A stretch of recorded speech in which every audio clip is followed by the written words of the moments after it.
यहाँ दमदार एक्सपर्ट्स आज हमारे साथ जुड़ने वाले हैं और बताएंगे कहां पर हैं कमाई के बेहतरीन मौके। इंडिया इन्फोलाइन के executive vice president Sanjeev Bhasin 9 बजे हमारे साथ जुड़ेंगे। sptulsian.com के SP तुलसियान भी इस शो में आपको मिलेंगे और इस समय हमारे साथ जुड़ चुके हैं टारगेट इन्वेस्टिंग के फाउंडर समीर कालरा।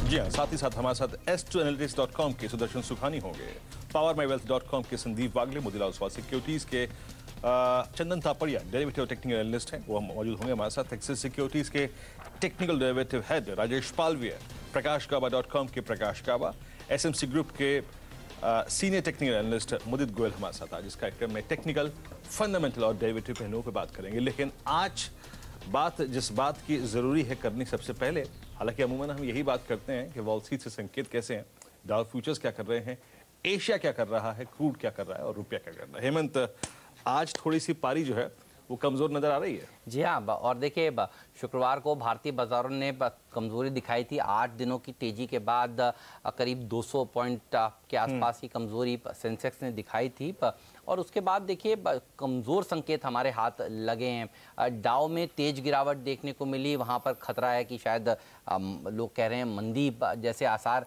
नज़र आ रहे हैं और इसीलिए एक 400 पॉइंट के आसपास का देखिए कट अमेरिका के बाज़ारों ने दिखाया और यहीं से क्यूज़ ले रहे हैं एशियाई बाज़ार, क्योंकि ग्लोबल मंदी का खतरा अमेरिका में नज़र आ रहा है। तो आप देखिए आज जापान जो दूसरी बड़ी अर्थव्यवस्था है दुनिया की, उसने एक पैनिक रिएक्शन दिखाया है। जापान का बाजार इस समय देखिए 700 पॉइंट टूट चुका है। हांगकांग भी देखिए वहीं से क्यों ले रहा है। बड़े दिनों बाद मुझे ये नज़र आ रहा है कि दरअसल जापान ज़्यादा पॉइंट वाइज गिरा है। हांगकांग के जनरली हांगकांग ज़्यादा जोर से गिरने के लिए जाना जाता है, लेकिन बड़ी बड़ी अर्थव्यवस्थाएं देखिए आज थोड़ी कमज़ोरी दिखा रही हैं। तो थोड़ा मुश्किल सोमवार है और इस हफ्ते एक्सपायरी भी है, तो संकेत तो बेहद कमज़ोर नज़र आ रहे हैं।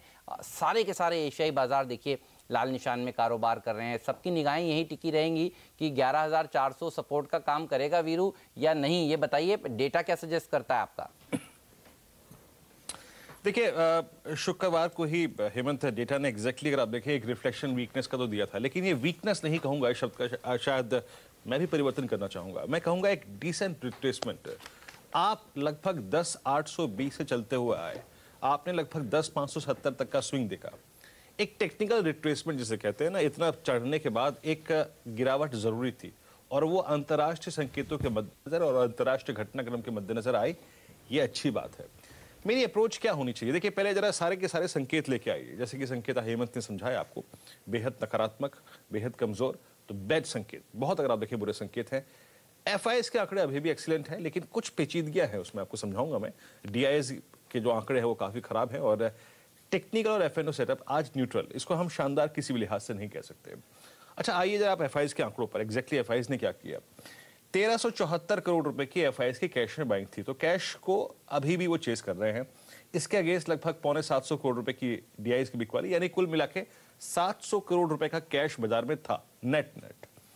डेरिवेटिव्स में वायदा कारोबार में FIs ने लगभग 600 करोड़ रुपए की सेलिंग करी करा क्या है उन्होंने, ये समझ लीजिए।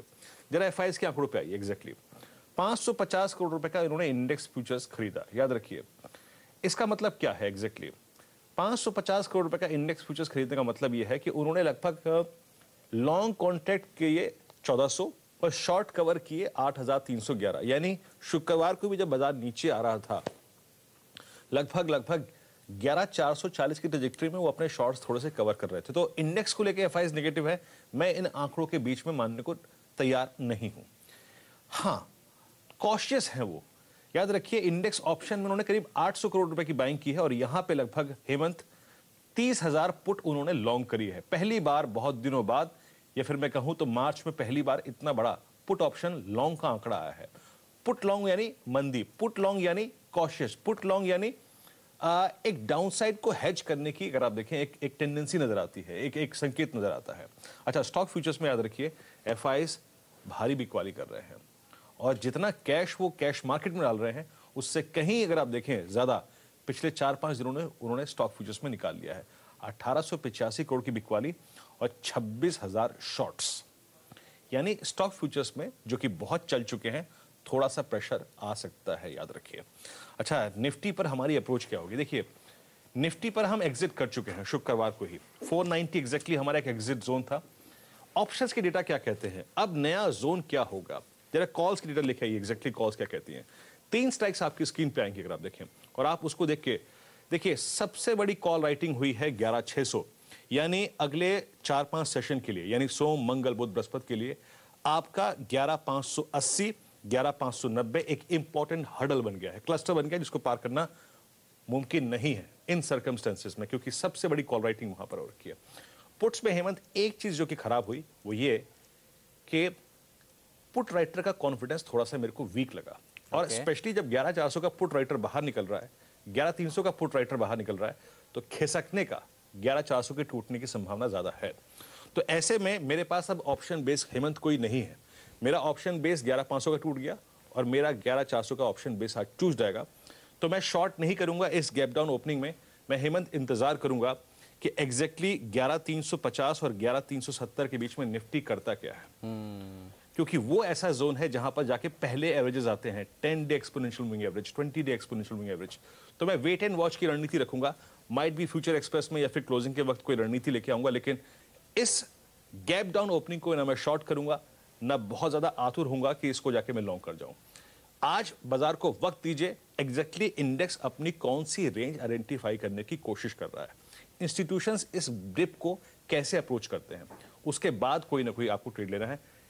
इस ओपनिंग के बाद कोई ट्रेड नहीं है हेमंत आज। तो ओपनिंग के बाद आज कोई ट्रेड नहीं है। दरअसल आज बुल्स का इम्तिहान है। आप देखिए इतने दिनों की एक तरफा तेजी के बाद आप कारण तो ग्लोबल बनते हैं, लेकिन बाजार हैवी तो हो गए थे, बहुत ज़बरदस्त तेजी देखने को मिली। आप देखिए सीरीज़ में 650 पॉइंट की रैली, बैंक निफ्टी ने लगातार देखिए नए हाईस को छुआ, और शुक्रवार को भी हम देख रहे थे 30,008, जी हाँ, ये स्तर हमने हासिल किया बैंक निफ्टी में। उसके बाद देखिए प्रॉफिट बुकिंग देखने को मिली। तो आज देखना यही है कि गिरावट आती है तो एफआईआईज खरीदारी करते हैं या फिर थोड़ा सा हाथ रोकते हैं। एफआईआई का फिगर कल सुबह सुबह हमारे लिए सबसे महत्वपूर्ण होगा। अच्छी बात यह है कि शुक्रवार को कमजोरी में हमने देखा कि एफआईआईज का पॉजिटिव फिगर बना है, लेकिन बैंक निफ्टी ये 30,008 को अब क्या जो हाई लगा था ये एक नया रेजिस्टेंस हो जाएगा, और आप किस तरह से देख रहे हैं वीरू? बैंक निफ्टी का डेटा बताइए। हेमंत 30,000 का आंकड़े का शोर मचाने की जो खुशनसीबी थी ना, वो आप ही को मिली और मेरे को मिली। एग्जैक्टली अगर आप देखिए 30,000 का वो आंकड़ा आ गया, और देखिए फ्रैंकली स्पीकिंग हेमंत वो टारगेट था। हेमंत उस टारगेट को निफ्टी बैंक ने पूरा कर लिया। और याद रखिए कितना चला निफ्टी चला करीब करीब 27,000 से 30,000, यानी आप देखिए 3,000 पॉइंट के बड़े स्विंग के बाद एक नेचुरल रिट्रेसमेंट है, जिसे कहते हैं तर्कसंगत गिरावट, वो थी। अच्छा, अब क्या पॉसिबल है? पॉसिबल क्या है हेमंत? जैसे कि आज आपने एसबीआई को लेकर थोड़ी सी नेगेटिव खबर दी और पॉसिबली उस पर शॉर्ट की अप्रोच रखी, तो मोमेंटम हर्ट हो सकता है। अच्छा, जरा ऑप्शन की डेटा लिखाइए। ऑप्शन की डेटा देखिए, कॉल राइटर कहां पे हावी हो गया, प्रॉफिट बुकिंग आई, टारगेट अचीव हो गया, उसके बाद प्रॉफिट बुकिंग आना नेचुरल था। होगा क्या अब? 29,800 पे, 29,900 पे, 30,000 पे काफी कॉल राइटिंग भी हुई है। और बड़ी बात यह है कि मेरे पास एक ऑप्शन बेस था लगभग 29,500 का। सबसे बड़ा ऑप्शन बेस था मेरे पास 29,500 का। जरा पुट्स देखिए एग्जैक्टली पुट्स में क्या हुआ। 29,500 का ऑप्शन बेस अब कमजोर पड़ जाएगा। क्यों? क्योंकि आज माइट भी हम उसके नीचे खुलेंगे, और एग्जैक्टली 29,500 का वॉलेट होना, जहां पे सबसे ज्यादा पुट का ओआई खड़ा है 6,46,000 का, ये स्कोप खोल देगा, ये कहीं ना कहीं उस दरवाजे को खोल देगा जहां पर नीचे पॉसिबली जोन बनता है हेमंत 29,085 से लेकर 29,165 का। यानी आपको एक गैप डाउन ओपनिंग का इंतजार करना है। उसके बाद देखिए कि 29,050 पे, 29,060 पे कोई स्टेबिलिटी आ रही है या नहीं आ रही है। तो निफ्टी पर जो मैं लॉन्ग कॉल लेने के लिए सक्षम नहीं था, या फिर मैं अग्री नहीं हूं, मैं पॉसिबली निफ्टी बैंक पर उसकी स्ट्रेंथ को देखते हुए शायद एक ट्रेड लूं ओपनिंग के बाद, अगर ये 29,165 पे कुछ स्टेबल हो। लेकिन थोड़ा वक्त दीजिए। निफ्टी बैंक स्ट्रांग है, लेकिन एक नेचुरल रिट्रेसमेंट, एक तर्कसंगत गिरावट ड्यू थी, वो इस गैप डाउन ओपनिंग के साथ आएगी। लेकिन एक वक्त के बाद, एक थोड़े से वक्त के बाद, थोड़े से कंसोलिडेशन के बाद कोई अप्रोच हम आइडेंटिफाई करने की कोशिश करेंगे। लेकिन एग्जैक्टली गैप डाउन ओपनिंग के बाद शॉर्ट नहीं करना है इसको हेमंत। ऑलराइट, तो काफी हद तक ये जो एशियाई बाजार की और यूएस की गिरावट है, ये हम गैप डाउन में दरअसल पचा चुके होंगे, तो उसके बाद मंदी नहीं करनी चाहिए, ये डेटा बता रहा है। वागले साहब हमारे साथ जुड़ चुके हैं, समीर कालरा साहब हमारे साथ जुड़ चुके हैं, राजेश पालविया जी भी हमारे साथ जुड़ चुके हैं। आप तीनों का स्वागत है। वागले साहब गुड मॉर्निंग, बताइए टाई तो आपने लाल रंग की पहनी है, मंदी का मूड है या वेट एंड वॉच का मूड है? Good morning Hemant, good morning Veeru. मंदी का मूड है, लेकिन कितने गैप डाउन खुलता है उसके ऊपर है। हमने फ्राइडे को बेचने की बात कही थी, लास्ट आवरली चार्ट्स में संकेत आए थे कि वीकनेस सेट इन हो रहा है। ओके, शॉर्ट टर्म टॉप बना है, ये फ्राइडे को 2 बजे के बाद ही पता चला। तो ये होते मैं 11,340 11,520 की रेंज दूंगा, बट अगर क्या Nifty 70 point 60 point gap down खुलता है तो मैं नहीं बेचूंगा। ठीक बात है, वीरू ने सही कहा, ये 11,400 ब्रेक करेगा। आई थिंक मैंने ये सुना वीरू की बात, तो मैं उससे एग्री करता हूँ। मेरा 11,340 का टारगेट है। अगर 50-60 पॉइंट खुलता है, ये हमने देखा जो एसजीएक्स दिखाता है उतना होता नहीं है। बाउंस बैक आएगा, उसमें बाय करना अवॉइड करिए या वेट करिए। 40-50 पॉइंट अगर बाउंस बैक मिलता है, आपको 50 पॉइंट निफ्टी का स्टॉप लॉस, 100-120 पॉइंट का टारगेट ये मिलेगा। क्या ये वीकनेस का मतलब ये है कि टॉप हो गया और हम अभी सब खत्म हो गया? बिल्कुल भी नहीं। मेरा अभी भी नए टॉप का और वो टाइम टारगेट्स भी इंटैक्ट है। मतलब जो मुंह आएगी वो तो 11,760 हम हासिल करेंगे, उसके ऊपर हम नए फाइनेंशियल ईयर में। और ये जो हो रहा है ये अच्छा हो रहा है। हाँ, सही है, ये एक ब्रेक है, ये एक रेस्ट है बुल्स के लिए। सही है। और जैसे आपने वीकेंड में रेस्ट लिया, फ्रेश होके आए हो। ठीक बात है, जरूरी भी है, जरूरी भी और है। आपसे कहें 10 माला आप सीढ़ी से जाइए ऊपर, तो आप 4 या 5 माले पे जाने के बाद थोड़ा सुस्ताते हैं, और उसके बाद ऐसा नहीं है कि 10 माले नहीं जाते। बागले साहब चले जाते हैं ना? 20 माले जाता, 20 माले जाते हैं, चलिए ठीक। अच्छा, हैविंग सेड दैट, आज मैं क्या करूंगा, मेरा आज के लिए कॉल होगा तो मैं बेचूंगा। ठीक है, आज बेचूंगा, आज और मे बी आज दोपहर तक। देखो बॉटम कहाँ होता है, आज दोपहर को होता है, कल होता है, ये किसी को कोई बोल नहीं सकता है। बट 1 से 2 दिन के ऊपर फॉल लास्ट नहीं करते। तो for the next few hours sell on a rally. Stock specific Tata Motors एक क्लियर कट ब्रेकडाउन हमने देखा फ्राइडे को। आज भी मैं इसको, अनलेस बहुत ज्यादा गैप डाउन खुलेगा, मैं बेच के चलूंगा। 178 का स्टॉप लॉस, 165 का टारगेट। दूसरा है सन टीवी, 600 का स्टॉप लॉस, 576 का टारगेट। ये दोनों मेरे इंट्राडे कॉल्स है। और अगेन एक इसमें मतलब प्रॉब्लम है कि बहुत ज़्यादा गैप खुलेगा, आपका रिस्क टू रिवॉर्ड मैच नहीं होगा, वो ध्यान रखिए। तो अगर वो रिस्क टू रिवॉर्ड मैच नहीं होता है, बेचिए मत, wait for bounce and then sell. और मैं स्टॉक करके ये कवर नहीं कर रहा हूँ, बट आपका जो आप मुझे ड्राई फ्रूट्स मॉर्निंग में खिलाते हो पिज़्ज़ा खाने का मन करता है। जुबिलेंट में पैटर्न बहुत अच्छा बना है। मैं बाय कॉल नहीं दे रहा हूँ, अगर वो फ्राइडे का टॉप निकल जाता है तो वॉच आउट जुबिलेंट। इंट्राडे क्या पता हम पिज़्ज़ा खाने लगेंगे। बांग्लादेश में जो इन्होंने कामकाज शुरू किया है ना वागले साहब, वो सारे हाँ जी वीरू, टूट गए हैं। वीरू बोलिए, आप क्या कह रहे हैं? वागले साहब, आप हेमंत के जाल में बुरी तरीके से फंस चुके हैं। देखो, आपको पिज़्ज़ा खिलाने की बात, सुबह सुबह ड्राई फ्रूट्स, और देखिए कितना प्यार से जलील करना है कि 10 महले आप चढ़ेंगे, लेकिन चौथे पे आप थक जाएंगे। देखा वागले साहब? और वागले साहब ने क्या कहा, मैं 20 जाता हूँ। और तो अच्छा, अब हम एक बार टेस्ट करेंगे। नहीं, और ऊपर से हेमंत जो नजर से मेरे को नीचे देखते हैं और ओवरवेट कहते हैं। Heavy weight sir, heavy weight, sorry, overweight कभी नहीं, हैवी वेट एक्सपर्ट। अच्छा, इसे कहते हैं मतलब वाकई भिगो के मारना। खैर चलिए, अच्छा है, कभी कभी मेरा ऐसा कोई इरादा नहीं है वीरू, ये आप कह रहे हैं। देखो वीरू, हेमंत मेरा भाई है, उसका हक बनता है। चलिए, कोई बात नहीं, अच्छी बात है। काला साहब भी मौजूद है। काला साहब, गुड मॉर्निंग, कार्यक्रम में स्वागत है आपका। काला साहब, ये देखिए, हमारे यहाँ अच्छी स्ट्रेंथ है, लिक्विडिटी भी काफी अगर आप देखिए चेज कर रही है, लेकिन अब जो ये अंतर्राष्ट्रीय घटनाक्रम शुरू हुआ है, उस बीच एग्जैक्टली आप इंडियन मार्केट्स में देखते क्या है? मैं एक्सपेक्ट क्या करते हैं, कितना डाउनसाइड पॉसिबल है? तो मेरे ख्याल से वीरू, अब मुझे लगता है कि 1 हफ्ता 10 दिन थोड़ा नीचे आएंगे और 11,170 के आसपास में भी इस हफ्ते या अगले हफ्ते इलेक्शन से पहले दिखे। उसमें 2 कारण हैं, क्योंकि फ्राइडे को हुआ क्या कि यूएस की जो बॉन्ड यील्ड है वो इन्वर्स हो गई। उसका मतलब ये है कि 10 साल वाला बॉन्ड यील्ड सस्ता हो गया और 3 महीने वाला महंगा हो गया।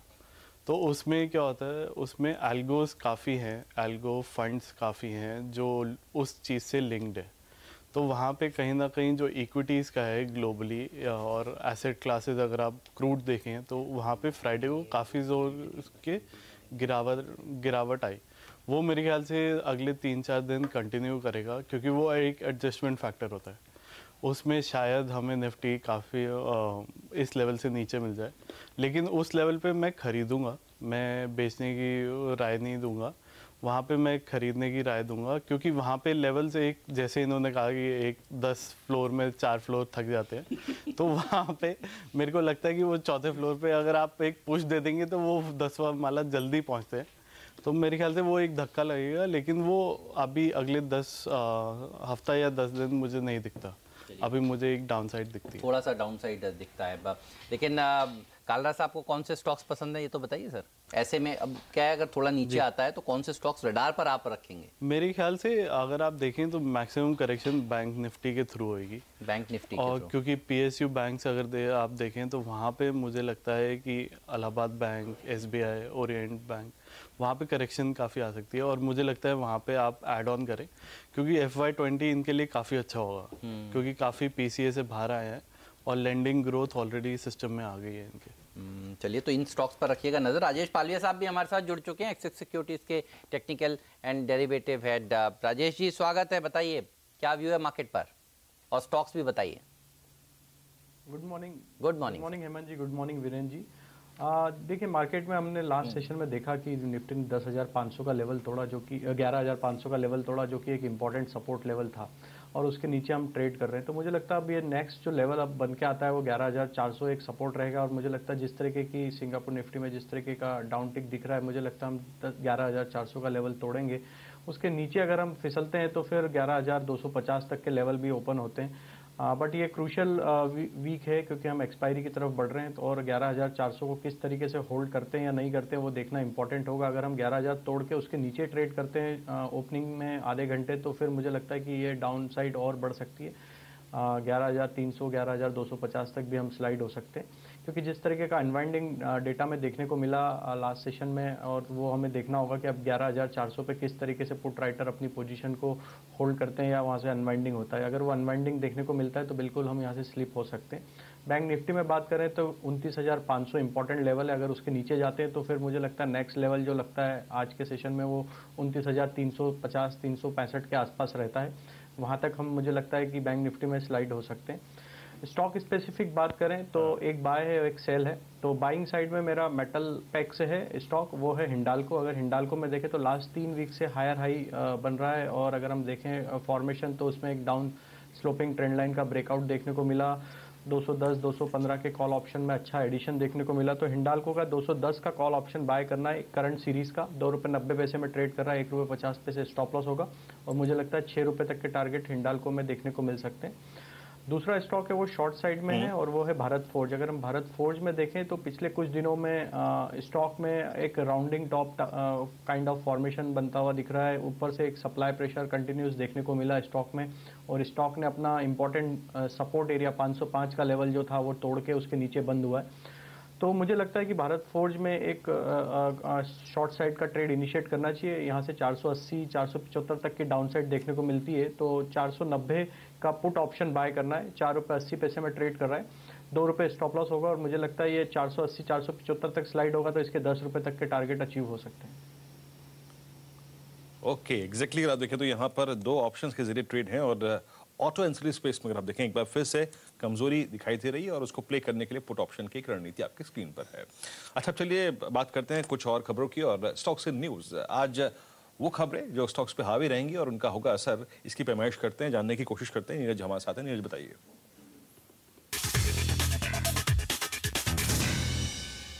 पहला स्टॉक तो जेट एयरवेज होगा, और इस पे कई तरह की खबरें आ रही हैं। एक खबर तो ये आ रही है कि बैंक ने, जो कंसोर्शियम है, उसने कहा कि अगर 2-3 दिन के अंदर नरेश गोयल जी ने पैसे जुटाए नहीं तो वो अपने हाथों में इसका कंट्रोल ले लेंगे, और उसके बाद फिर इसमें फंड डालने की कोशिश होगी। कई निवेशकों से बातचीत भी हो रही है, ऐसी खबरें निकल के आ रही हैं।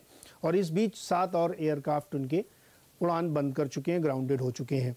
अब इसमें बहुत सारे इफ्स एंड बट्स लगे हुए हैं कि बैंक अगर कंट्रोल ले भी लेगा तो उससे क्या होगा, कैसे चलेगा, ये मुश्किल चल रही है। तो जेट एयरवेज पे ध्यान रखिएगा, और इसी के इन्वर्स इंटरग्लोब एविएशन में भी नज़र रखिएगा। वहाँ पे चूँकि इनकी ग्राउंड पे ज़्यादा फ्लाइट दिख रही है तो उसको फ़ायदा उनको मिल रहा है। टीटी के प्रेस्टीज पे नज़र रखिए। 29 मार्च को बोर्ड बैठक है, और जिसमें कंपनी बोनस शेयर देने पे विचार कर रही है। टाटा मोटर्स में अप्रैल से कार के दाम बढ़ाने जा रहे हैं। ये करीब 25,000 रुपये तक कारों के दाम अलग अलग उसमें बढ़ेंगे और कंपनी का कहना है कि इनपुट कॉस्ट काफ़ी बढ़ गई है, इसकी वजह से दाम बढ़ाए जा रहे हैं। डॉक्टर रेड्डीज पर नजर रखिए, इनको अमेरिका न्यू जर्सी की एक अदालत से काफ़ी राहत मिली है। कई सारे इन्वेस्टर्स ने इनके खिलाफ शिकायत करी थी, वो शिकायतें थी करीब 22, उसमें से 17 को कोर्ट ने खारिज कर दिया है। केवल बाकी शिकायतें अभी बाकी है, जो कंपनी कहना है कि वो भी दम नहीं है, जल्दी खारिज हो जाएंगी।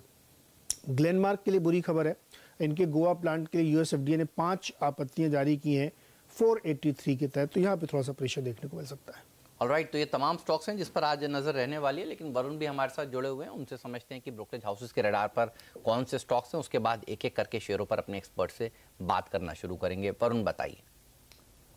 देखिए, शुरुआत करेंगे इंटरग्लोब एविएशन से और यहाँ क्रेडिट स्विस इस काउंटर पे काफ़ी बुलिश हो रहा है। अपना जो कॉल है इन्होंने न्यूट्रल से बढ़ा के आउट परफॉर्मर का कर दिया है और प्राइस टारगेट बढ़ा दिए हैं।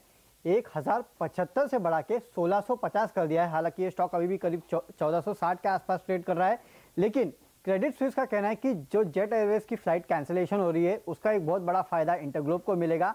सिर्फ यही नहीं, जो नए नॉन मेट्रो रूट्स पे इन्होंने अपनी फ्लाइट शुरू की है वहाँ रिस्पांस काफ़ी अच्छा मिल रहा है और वहाँ से भी जो कैपेसिटी एडिशन होगा उसका बहुत बड़ा फायदा इस कंपनी को मिलना है। और इसके लिए FY19, 20 और 21 के जो EPS एस्टिमेट है वो बढ़ाते हुए प्राइस टारगेट जो है वो बढ़ा दिया है, अब 1650 रुपये का प्राइस टारगेट दिया है। HDFC life, Morgan Stanley equal weight का कॉल दे रहा है, लेकिन इन्होंने अपने प्राइस टारगेट जो है वो काट दिया है, 425 से काट के 380 का किया है। जो नए बिजनेस है उसके ग्रोथ को लेकर इनको थोड़ी चिंता है और इसके लिए प्राइस टारगेट काटे गए हैं। आयनॉक्स लीजर CLA से यहाँ खरीदारी की सलाह दे रहा है और प्राइस टारगेट बढ़ाए गए हैं, 336 से बढ़ा के 365 का कर दिया है। अपने जो FY19 के एस्टिमेट को इन्होंने बढ़ाया है और इनका कहना है ये कंपनी जो प्रीमियमाइजेशन पे फोकस कर रही है और एग्जीक्यूशन इस कंपनी की काफ़ी बेहतर है और इसके लिए प्राइस टारगेट बढ़ाए गए हैं।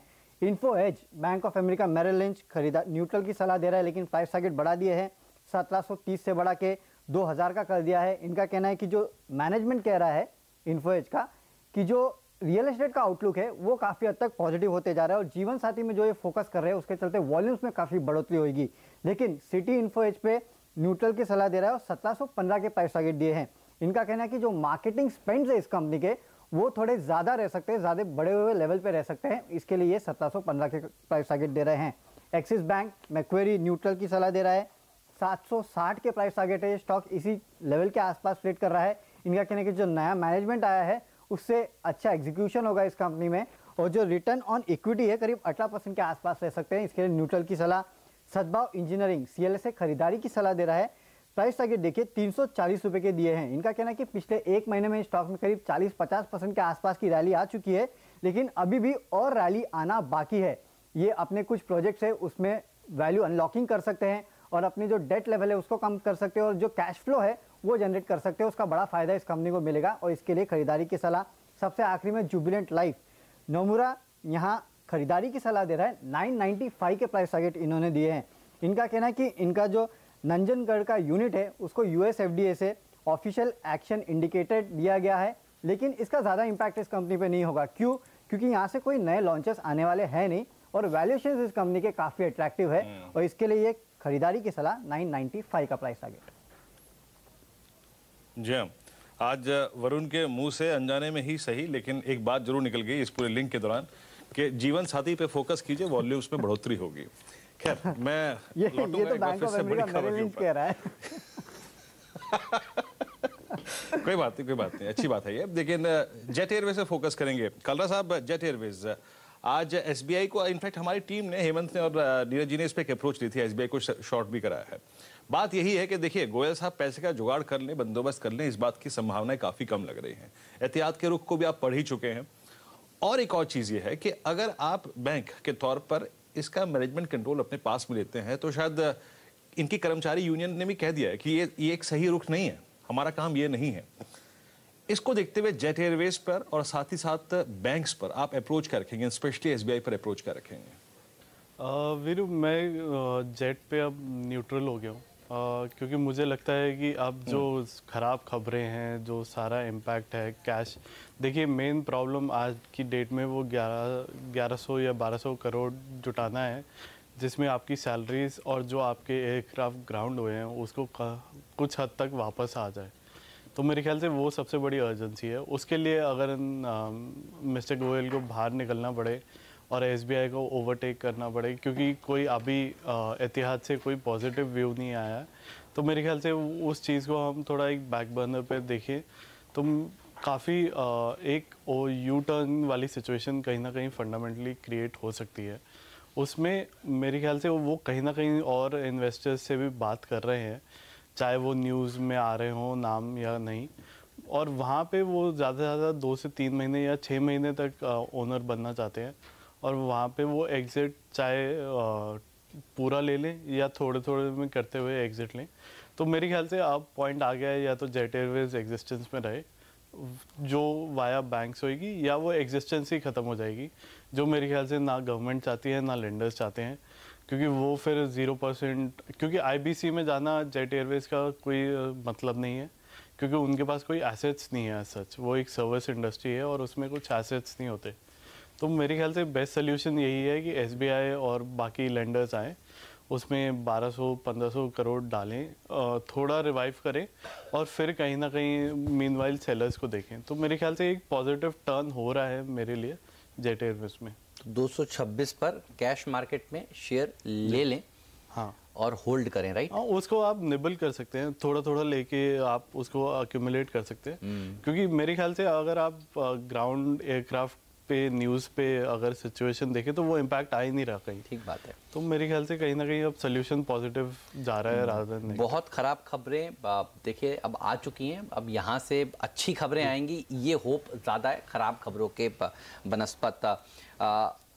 ये एक तरीका है जेट आपकी स्टोरी को आप प्ले कर सकते हैं। दूसरा तरीका है स्टोरी को प्ले करने का, इंटरग्लोब एविएशन खरीद लीजिए। आप देखिए क्रेडिट स्विस की रिपोर्ट क्या कह रही है कि ये जो जेट की कैपेसिटी जो धीरे धीरे करके कम हो रही है, इसका फ़ायदा इंटरग्लोब को मिलेगा। 1075 से उन्होंने अपने टारगेट 1650 कर दिए। हालांकि 1075 जो उनका टारगेट था उसके तो ऊपर ही ये शेयर ट्रेड कर रहा था। और देखिए पिछले हफ्ते क्या शानदार प्रदर्शन इस स्टॉक ने दिखाया है। वागले साहब, हम लोगों ने बात भी करी इस शेयर पर तेज़ी करने की, पर आपका वो कॉल भी था कि यहाँ पर लॉन्ग साइड की पोजीशंस बनानी चाहिए। जिन्होंने तेज़ी करी उनको और कितना फल मिल सकता है, या होनी थी जितनी हो चुकी? हेमंत, हमने सबसे पहले इसका जिक्र 6 मार्च को किया था। 1180-1220 ये रेंज थी, मतलब अगर किसी ने हाईएस्ट पॉइंट पे लिया वो था 1220, और तब मैंने कहा था कि ये 1500 के पास जाते हुए लगता है। 1460 का हाई बना है, तो रिस्क टू रिवॉर्ड अभी फेवर में नहीं है कि फ्रेश एंट्री की जाए। अगर आपने 1200, 1250, 1300, 1350 में भी एंट्री की है, मैं समझता हूँ अभी भी होल्ड है। मेरा 1500, 1520 का टारगेट आना चाहिए। टाइम वाइज थोड़ा सा स्क्यू हो सकता है, पैटर्न अभी भी वीक नहीं है। ये अगर ये मार्केट सस्टेन होता है, जो मुझे लगता है, ये इवन 1600 के पार जा सकता है, बट ये पोजिशनल कॉल है।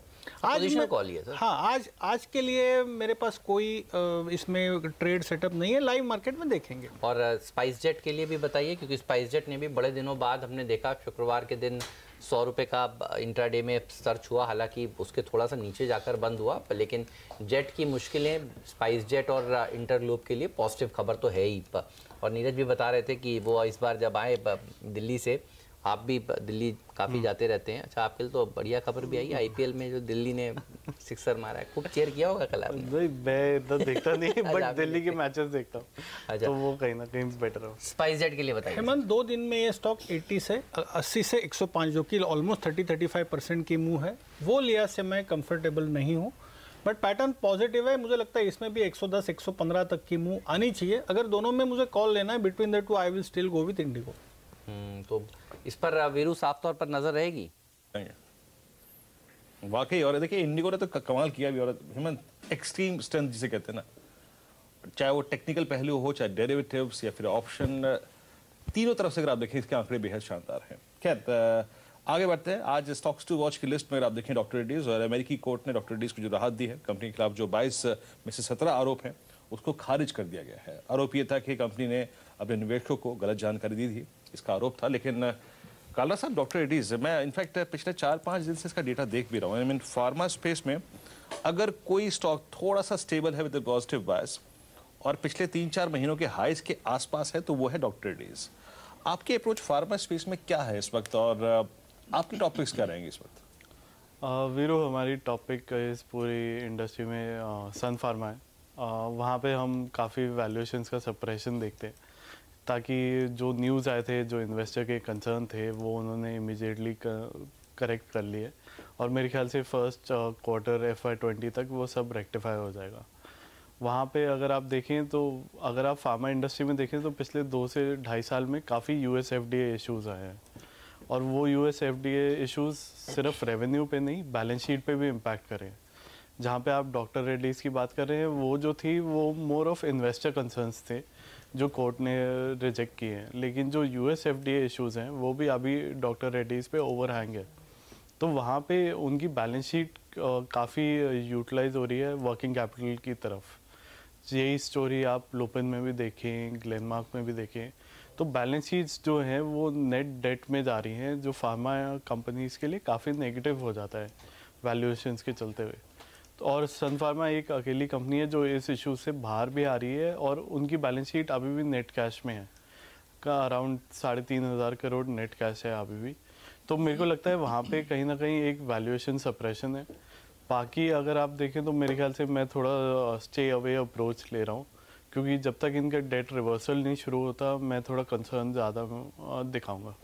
राइट, तो ये रहा फार्मा स्टॉक्स पर, लेकिन एक छोटा सा कमर्शियल ब्रेक लेने का वक्त है। ब्रेक के उस पार बहुत सारे स्टॉक्स पर हमें चर्चा करनी है। ऑटो स्टॉक्स पर बात होगी। मारुति देखिए 52 वीक लो के आसपास पहुंच रहा है। पिछले हफ्ते इसी शो में काला साहब जो बात हुई थी, क्या ज़बरदस्त आपने कहा, चैनल चेक था 7.5%। देखिए पिछले हफ्ते इस स्टॉक ने गिरावट दिखाई। आइशर, हीरो, सारे के सारे ऑटो स्टॉक्स और ऑटो एंसिलरी स्टॉक्स देखिए, मदरसन सुम्मी जैसे शेयरों ने 11% का बड़ा कट दिखाया है पिछले हफ्ते पर। तो ये हफ्ता राहत भरा होगा, यहाँ और दबाव देखने को मिलेगा ऑटो शेयरों पर। इस सब पर विस्तार से बात करेंगे। छोटा सा कमर्शियल ब्रेक लेकर अभी हाजिर होते हैं।